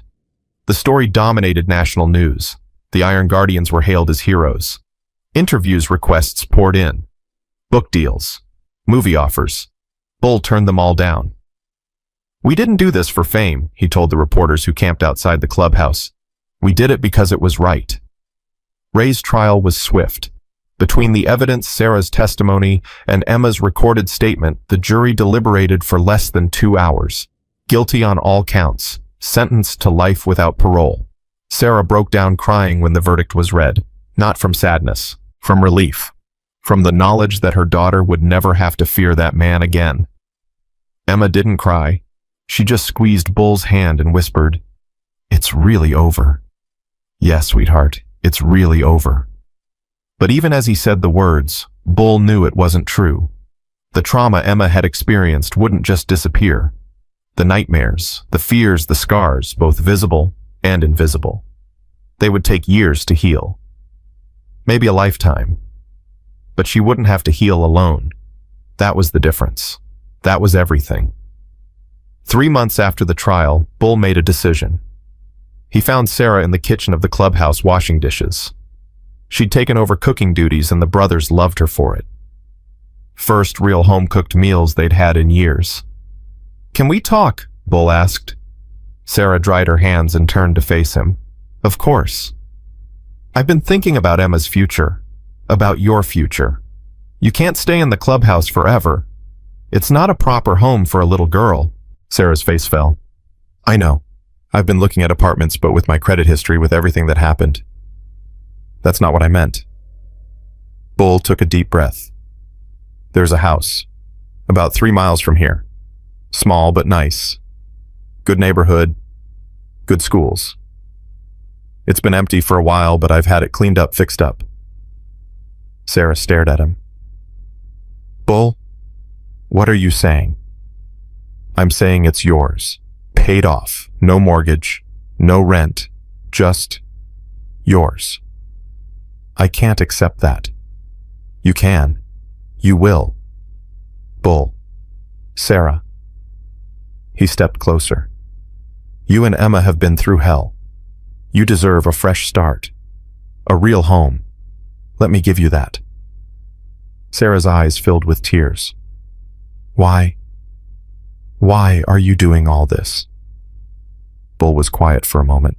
He thought about Grace, about the empty years after her death, about the guilt and grief that had consumed him for so long. "Because 20 years ago, I lost my daughter. I couldn't save her. I couldn't protect her. And I've spent every day since then trying to make up for that failure." His voice cracked. "Emma gave me something I thought I'd never have again. Purpose, hope, a reason to keep fighting. This house, it's not charity, it's gratitude." Sarah broke down. She threw her arms around him and sobbed into his chest. "Thank you," she whispered. "Thank you, thank you, thank you." Bull held her awkwardly. He wasn't used to this. The vulnerability, the emotion. But for once, he didn't pull away. When Sarah finally composed herself, she wiped her eyes and laughed softly. "I don't know what Emma's going to say." "Let's find out." They found Emma in the back room playing checkers with Tank. He was out of bed now, moving slowly but steadily. His wound was healing well. "Emma," Sarah said, "can you come here for a minute?" Emma bounded over. "What's up, Mommy?" Sarah knelt down to her level. "Mr. Bull has something to tell you." Emma turned to Bull, her big eyes curious and trusting. "Emma, Bull said, "How would you like your own room in your own house with a backyard where you can play?" Emma's face scrunched up in confusion. "But we live here, with you and Tank and everybody. You'll still see us all the time. The house is really close, but it'll be yours. Yours and your mommy's. A real home." Emma was quiet for a moment, processing. Then her face lit up. "Will you come visit?" "Every day if you want me to." "Promise." Bull smiled. "Promise." Emma threw herself into his arms. "Thank you, Bull. Thank you so much." Bull held her tight, breathing in the scent of her shampoo, feeling her small heart beat against his chest. "You're welcome, sweetheart." Tank watched from across the room, tears streaming down his face. He didn't even try to hide them. The move happened 2 weeks later. The whole club showed up to help. 23 bikers carrying boxes, assembling furniture, arguing about the best way to hang curtains. It should have been chaos. Instead, it felt like family. Emma ran from room to room, unable to believe it was real. Her own bedroom, her own closet, her own backyard with a swing set Wrench had built himself. "This is really mine," she kept asking. "Really, really?" "Really, really," Sarah assured her. By evening, the house was set up. Pizza boxes littered the kitchen table. The brothers lounged around the living room, exhausted but content. Bull stood on the back porch watching the sun set. Emma found him there. "Can I sit with you?" she asked. "Always." She climbed up beside him, her legs dangling off the edge of the porch. "Bull, yeah. Are you happy?" The question caught him off guard. When was the last time anyone had asked him that? When was the last time he'd even considered it? "I think I am," he said slowly. "Yeah, I think I'm happy." "Good." Emma leaned against his arm. "Because you deserve to be happy. You saved me. You saved Mommy. You're a hero." "I'm not a hero, Emma." "Yes, you are. Heroes save people. That's what you did." Bull looked down at her, this incredible little girl who had survived so much and still believed in heroes. "Can I tell you something?" he asked. "Okay." "The day I heard you scream, I was having a bad day. A really bad day. I was thinking about my daughter, the one who died. I was thinking about how I failed her, how I couldn't protect her, and then I heard your scream, and something inside me just woke up." Emma listened intently, her eyes never leaving his face. "You didn't just save me, Emma. I saved you too, but you saved me right back. You gave me something to fight for, something to live for. And I can never thank you enough for that." Emma's eyes welled up with tears. "So we saved each other." "Yeah, sweetheart. We saved each other." She threw her arms around his neck and held on tight. "I love you, Bull." Bull's throat closed. 3 words. 3 simple words that cracked his heart wide open and put it back together all at once. "I love you too, Emma." They sat there as the sun disappeared below the horizon. A broken man and a healing girl. 2 souls who had found each other in the darkness and walked together into the light. 6 months later, everything had changed. The Iron Guardians had become something more than just a motorcycle club. They'd started a foundation. Guardian Angels, they called it, dedicated to protecting children from abuse, providing safe houses, legal resources, counseling services. Emma was their official mascot. She attended every event, every fundraiser, every awareness campaign. People magazine did a feature on her, the girl who brought down an empire. Sarah went back to school, nursing program. She wanted to help people now, she said. Wanted to give back what she'd received. Tank made a full recovery. He was back on his bike within 3 months, much to Doc's frustration. "You're going to tear your stitches," Doc kept warning. "Already healed," Tank kept responding. Wrench finally got his garage rebuilt, bigger and better than before. He named it Emma's Automotive. She got a kick out of that. Ghost remained Ghost, quiet, watchful, deadly when needed. But Bull noticed he smiled more now. Not much, but more. Preacher led a memorial service for the 3 brothers they'd lost. Diesel, Monk, tiny. Their photos hung in the clubhouse alongside the others who had fallen over the years. They died protecting something that mattered, Preacher said. There's no greater honor than that. And Bulbul started talking to a therapist. First time in his life. He told her about grace, about the guilt, about the nightmares that still woke him some nights. You're not defined by what you couldn't save, she told him.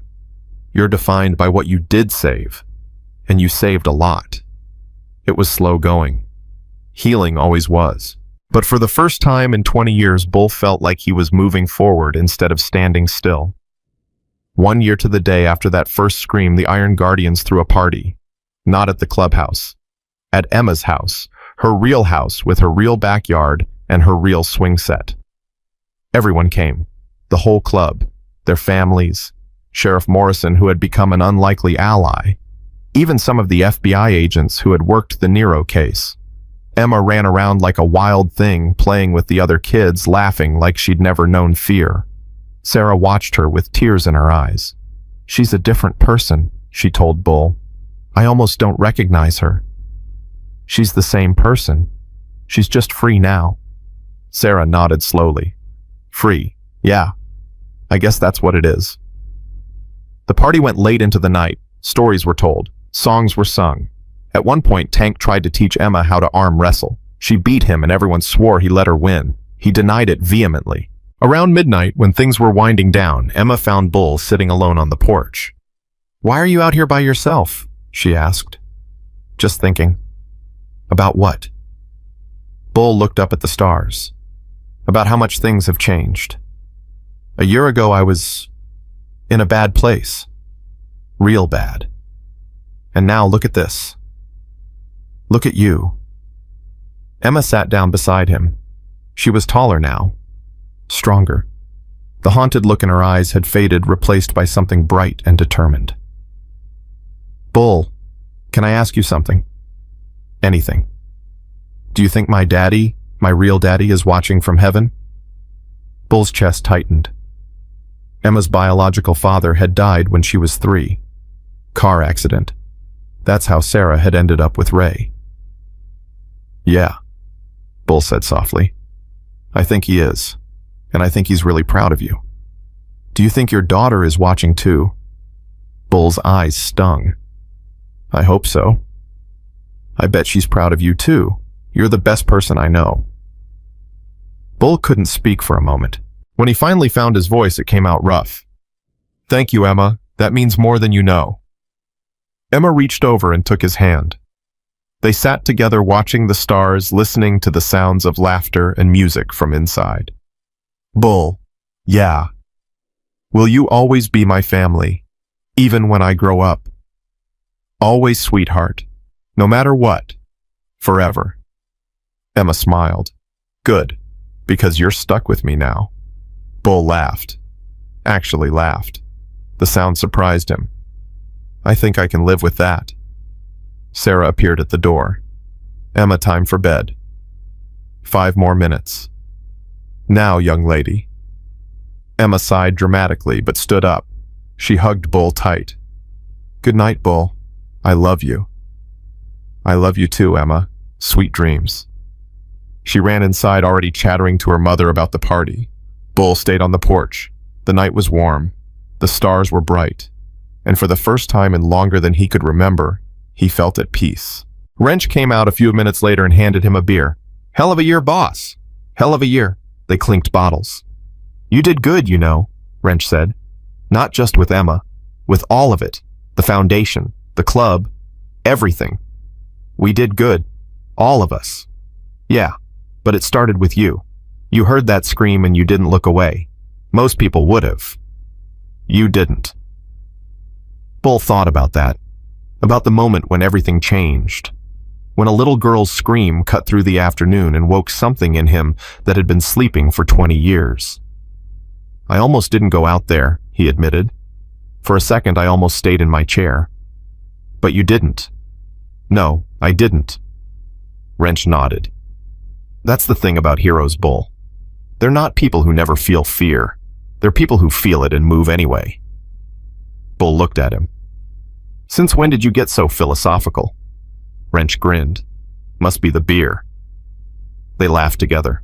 The sound carried into the night, mixing with the music and the voices and the joy. Tomorrow there would be new challenges, new fights, new children who needed protecting. The work was never done. But tonight, Bull allowed himself to rest, to celebrate, to remember.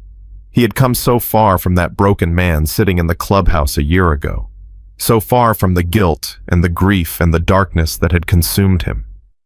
Emma had changed everything. That tiny, brave, incredible little girl had reached into his chest and pulled out the best parts of him. She had saved him, and he had saved her. And together they had built something beautiful from the ashes of their pain. Bull raised his bottle to the stars. "This one's for you, Grace," he whispered. "I hope I made you proud." Somewhere up there, he was certain his daughter was smiling. He finished his beer, stood up, and walked back inside. Back to his brothers. Back to his family. Back to the life he never thought he'd have. The door closed behind him, but the light from inside spilled out into the darkness. A beacon. A promise. A reminder that even in the darkest moments hope can survive. That even the most broken people can heal. That even a single scream can change everything. Emma was safe now. Sarah was free. And Bull Thorne, the man who had lost everything 20 years ago, had finally found his way home. Because family isn't just about blood. It's about the people who show up when you scream. It's about the ones who fight for you when you can't fight for yourself. It's about love given freely without expectation. And that kind of family lasts forever.